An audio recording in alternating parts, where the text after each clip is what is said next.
Hi viewers, this is friend. Welcome back our YouTube channel. ఈ వీడియోలో మనం కాకినాడ నుంచి భద్రాచలం వెళ్ళే service number 24431 APSRTC ultra deluxe bus యొక్క పూర్తి వివరాలు తెలుసుకుందాము. ఈ బస్ కాకినాడ డిపోకి చెందిన అల్ట్రా డీలక్స్ బస్సు. ఈ బస్ ప్రతిరోజు ఉదయం 11 గంటలకు కాకినాడ బస్ స్టాండ్లో అవైలబుల్గా ఉంటుంది. ఉదయం 11:30 కాకినాడ నుంచి అయితే బయలుదేరుతుంది.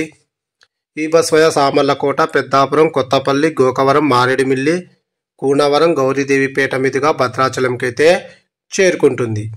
ఈ బస్ సామర్లకోటకు మధ్యాహ్నం 12 గంటలకు, పెద్దాపురంకు మధ్యాహ్నం 12:15, కొత్తపల్లికి మధ్యాహ్నం 1:10, గోకవరంకు మధ్యాహ్నం 1:30, మారేడుమిల్లికి మధ్యాహ్నం 3:05, గౌరీదేవిపేటకు సాయంకాలం 6 గంటలకు, భద్రాచలంకు రాత్రి 7 గంటలకైతే చేరుకుంటుంది. కాకినాడ నుంచి భద్రాచలంకు సుమారుగా 230 కిలోమీటర్ల దూరం ఉంటుంది. కాకినాడ నుంచి భద్రాచలంకు టోటల్ జర్నీ అవర్స్ 7:30. కాకినాడ నుంచి భద్రాచలంకు బస్ ఫేర్ రిజర్వేషన్తో కలిపి 437 రూపాయలు అయితే అవుతుంది. అలాగే సామర్లకోట నుంచి భద్రాచలంకు బస్ ఫేర్ రిజర్వేషన్తో కలిపి 410 రూపాయలు అయితే అవుతుంది. ఇప్పుడు మనం భద్రాచలం నుంచి కాకినాడ వెళ్ళే service number 24432 APSRTC ultra deluxe bus యొక్క పూర్తి వివరాలు తెలుసుకుందాము.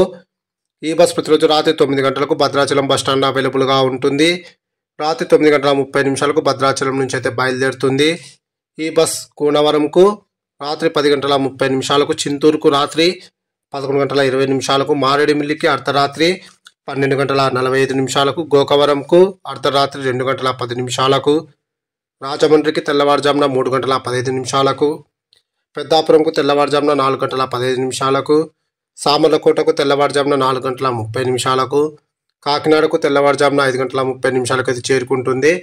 భద్రాచలం నుంచి కాకినాడకు టోటల్ జర్నీ అవర్స్ 8 గంటలు.